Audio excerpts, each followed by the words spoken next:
Essa exposição fala de 3 independências brasileiras, né? A primeira é a chegada da corte, quando de fato o Brasil passa a ser sede do Império Português, em Rio de Janeiro. Os portos são abertos. E a segunda, em 1815, quando o Brasil deixa de ser colônia, formalmente passa a ser um reino igual ao de Portugal. E 18, quando Dom João é aclamado rei do Reino Unido, de Portugal, do Brasil e Algarve. Nós temos aqui uma gravura, Água Forte, no Mauriciópolis, feita segundo uma paisagem do Franz Post. Aqui uma versão portuguesa dessa mesma imagem, na qual aparece o brasão de Portugal ali à esquerda. É uma versão que Portugal encomenda para divulgar o livro, uma vez que esse livro de Barléus estava tão popular que já tinha saído uma versão em inglês e em latim.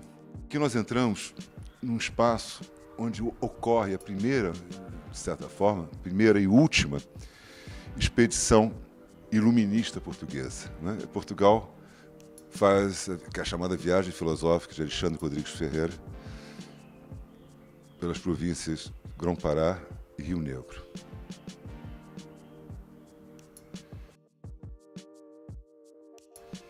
Nós podemos ver essas imagens como que os barcos têm um certo desenho e uma inspiração bastante oriental. Se você olhar aqui, você vai ver que parecem barcos desenhados muito mais para a costa do Mar da China do que para rios do Amazonas. A ironia é que esse material chega a Portugal pouco antes da invasão francesa e era um material secreto. Se não tivesse ocorrido a invasão francesa, ele ficaria também escondido, porque era uma informação de segredo de Estado. Aqui nós temos aquarelas, nós estamos falando só de aquarelas aqui, do capitão Carlos Julião, onde a gente sente também o exotismo das pessoas, dos brasileiros, né? Brancos e negros na cidade, no campo, com suas festas, com suas congadas, com seus reis. Eu tenho uma mulher, e acho que gosto muito, com seu roupão chinês, segurando um pente, mostrando o comprimento do seu cabelo. Vindo para esse lado de cá,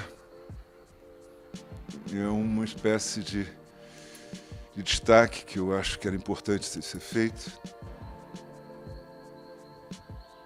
que é essa primeira grande paisagem brasileira.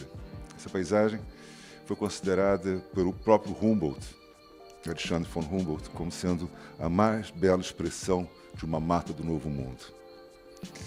Ela é cheia de detalhes, ela oferece uma viagem por dentro da flora e, ironicamente, esse rio, né, essa região é o Vale do Rio Doce, que nós temos com tanta perda e com tanta tristeza, né, na avalanche que houve de lama.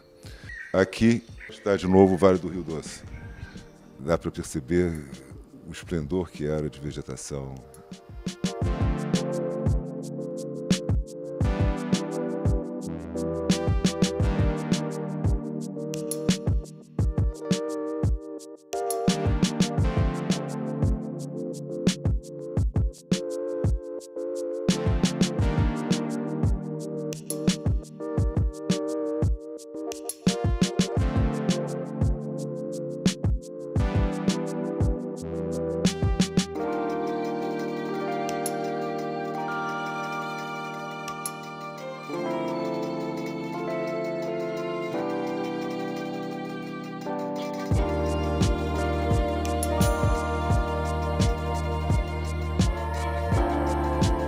Vamos agora para a parte onde a gente compreende por que Dom João foi sair de Portugal. Essa é uma carta de Napoleão, assinada Bonaparte, ainda usando o calendário revolucionário, no qual fala sobre o Tratado de Amiens, onde Dom João teria que se decidir ou pela Inglaterra ou pela França. Isso é Napoleão já como imperador. Isso é um jovem Dom João na época da Revolução Francesa.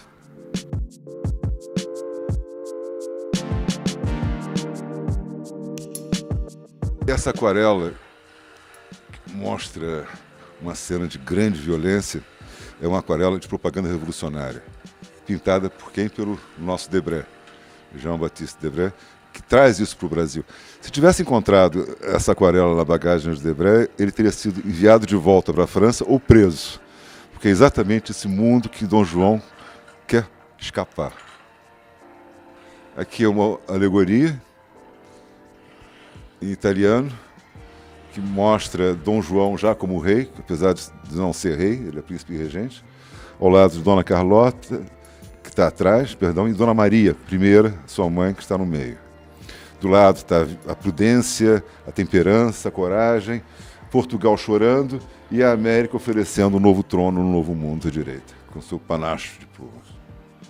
Uma imagem mais ou menos parecida, são esses raios que saem de uma espécie de Bíblia divina, né, iluminando Dom João, mostrando a frota que vai levá-lo para o novo mundo, Netuno e tudo mais, sendo saudado, e Lisboa pegando fogo à esquerda, coisa que não aconteceu de fato.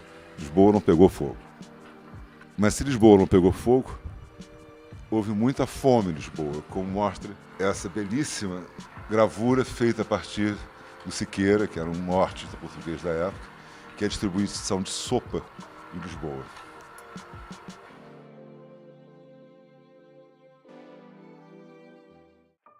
Aqui é Salvador, um pouquinho antes da chegada de Dom João. Ele deve ter ficado surpreso de como Salvador tinha coisas de Lisboa, nessa parte de plano alto, plano baixo. Isso deve ter encantado Dom João. E era uma cidade estupenda.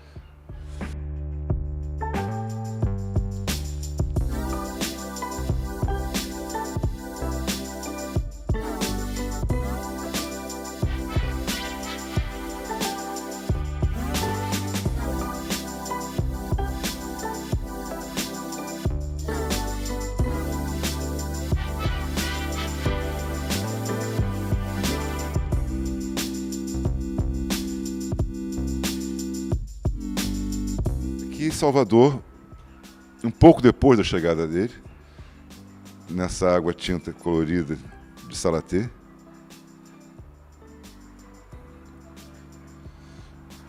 a diferença é de que essa imagem é feita por um artista, aquela outra foi feita por um engenheiro militar. Aqui nós temos, pelo mesmo engenheiro militar que desenhou Salvador, o Rio de Janeiro, quase na época da chegada de Dom João. Aparecem coisas perdidas, como, bom, sem falar do Morro do Castelo, que era a Acrópole do Rio de Janeiro, que foi arrasado em 1922, e a Igreja de São Pedro dos Clérigos, que aqui aparece com toda a sua imponência, com as suas rotundas, uma igreja lindíssima. Também arrasada em 40 para a abertura da Avenida Presidente Vargas. Aqui é a região do Campo de Santana, com uma praça de touros no meio. A gente vê que Portugal, além de trazer exotismo, traz a tourada para o Rio de Janeiro.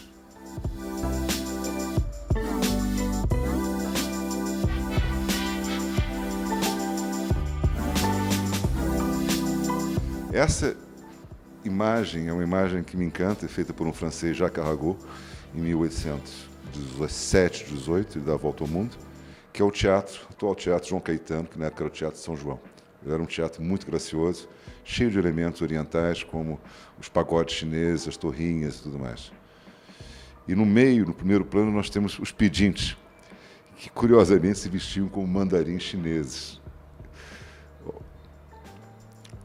Essa é uma outra imagem de um dos livros mais caros já produzidos sobre o Brasil, que é muito raro, não consegui encontrar nenhum exemplar desse livro na British Library, que é o livro do Chamberlain. Views and Costumes of the City and Neighborhood of Rio de Janeiro.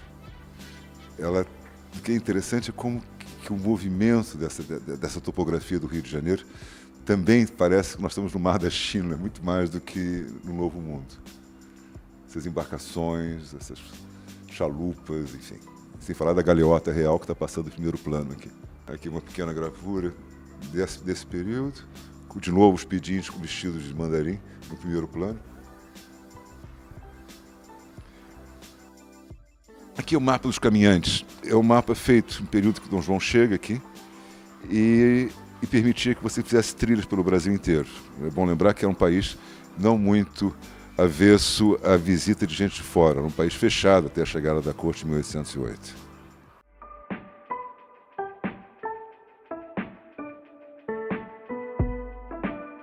Nós temos aqui uma imagem também muito curiosa do que era a área mais fechada do Brasil, Minas Gerais, a área dos diamantes. Isso aqui é uma imagem do século XVIII, do capitão Carlo Julião, ou Carlo Giuliani, que tornou-se português, mas era italiano de nascimento, e onde a gente vê um olhar muito exótico, muito estranho sobre essa perspectiva, onde cada um dos escravos está lavando o seu diamante, tendo um capataz ou vigilante meio na sua pachorra, numa cena de uma grande frieza, né? Nessa cena do século XVIII, no interior do Brasil. E nós temos a mesma cena feita por Márcios, 20 anos depois, mais ou menos, onde a gente vê já uma visão de mundo muito mais forte, com os 4 capatazes, 3 brancos e um negro, e a sensação a gente vê que as pessoas têm vida, né? Elas têm independência, a tristeza, a arrogância, todo mundo aí tem uma função muito mais viva do que na outra. Aí nós já sentimos o romantismo. São todos decretos. Uma das coisas que eu gosto de dizer é que Dom João, quando chega no Brasil, ele chega como uma espécie de príncipe mágico, não é? Com poderes extraordinários, absolutos, de poder decidir fazer o que quisesse. Criar jardim botânico, abrir os portos. Ele vai decidindo o que faz e assina e acontece.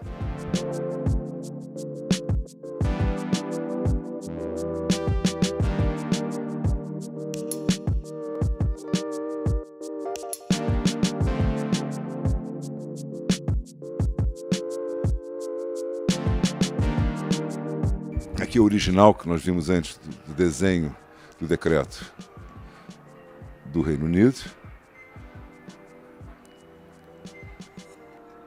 Eu vou ler essa carta de lei, entre aspas, pela qual Vossa Alteza Real há por bem elevar este Estado do Brasil à graduação e categoria de reino, e uni-lo aos seus reinos de Portugal e dos Algarves, de maneira que formem um só corpo político debaixo do título de Reino Unido de Portugal e do Brasil e Algarves.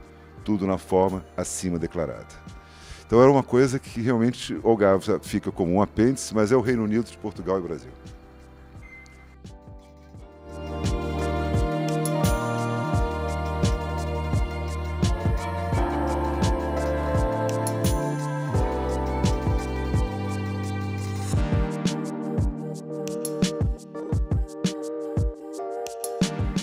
Aqui nós continuamos, temos o mapa dos caminhantes com uma vista de Recife.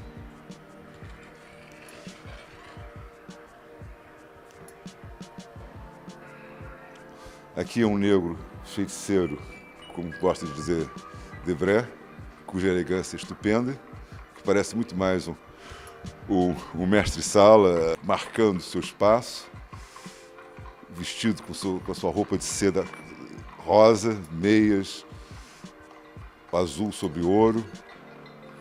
E é uma figura que faz pensar também nesse feitiço que foi a chegada da corte no Brasil.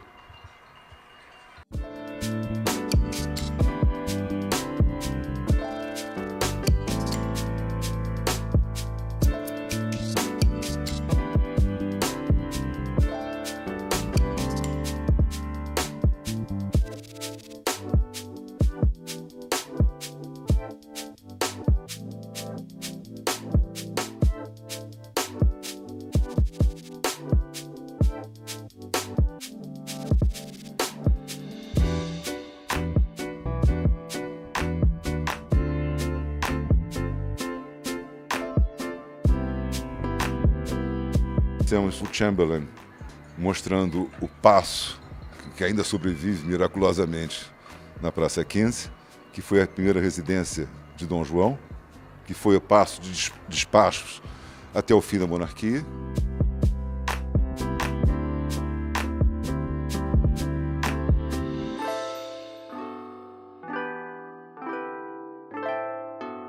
Nós temos aqui a Quinta da Boa Vista, como foi ofertada a ele, nessa lindíssima gravura de Thomas Ender, e a evolução que vai ocorrendo.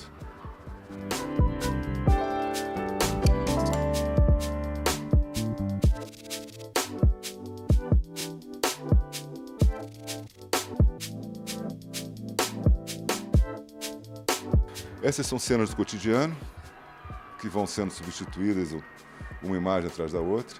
Essa imagem, por exemplo, mostra o interior de uma igreja, onde só se vê mulheres. Havia essa separação por sexo nas igrejas brasileiras, como se fosse uma mesquita.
Essa é uma gravura aquarelada de Debré, um original, que mostra Dom João sendo aclamado rei do Reino Unido. É uma gravura que, ao mesmo tempo, seria um momento de glória, não é? Isso é 1818, que, aliás, é com esse momento que termina essa exposição.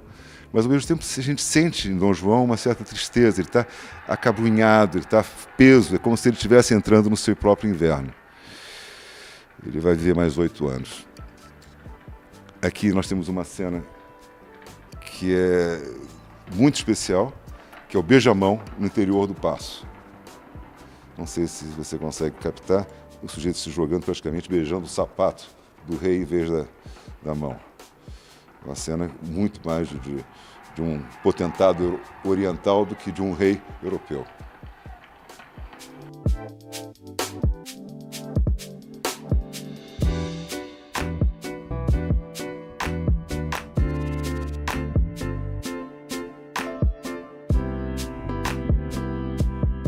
Nós temos aqui o desembarque de Dona Leopoldina.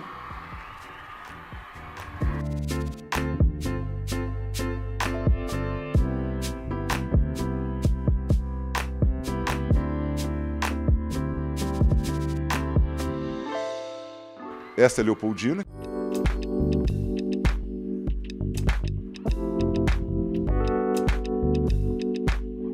Aqui nós temos a passagem de Leopoldina pela rua direita, que é o atual 1º de março, sendo que aqui está a Igreja do Carmo, ali a Capela Real, e mais atrás estaria o Paço à esquerda.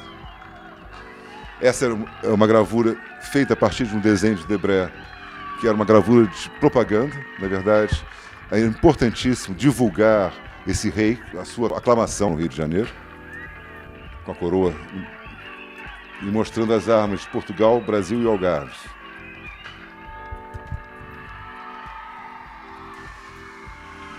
E aqui nós temos duas visões da varanda da aclamação, montada em frente ao convento do Carmo. Dom João na varanda, essa de Hipólito Toné, muito rara essa imagem. Uma imagem meio pesada, se você quiser. Mostra uma escrava ajoelhada, sendo abençoada por uma criança. Uma cena muito absurda, as pessoas balançando seus lenços. Eu não sei, eu acho ela tem um colorido macabro, de alguma forma, que contrasta com essa que foi desenhada e depois gravada por Debré. Aqui a gente vê uma festa, apesar de ser um homem do século XVIII, ele consegue fazer com que essa imagem tenha muito mais movimento que aquela anterior, que é só carregada de patos.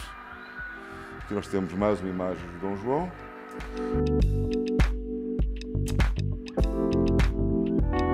podemos terminar a exposição mostrando os estatutos da biblioteca, horário de funcionamento, acesso, público e tudo mais. Da Real Biblioteca, que veio para cá graças a Dom João VI. Podemos terminar com a própria biblioteca. Muito obrigado.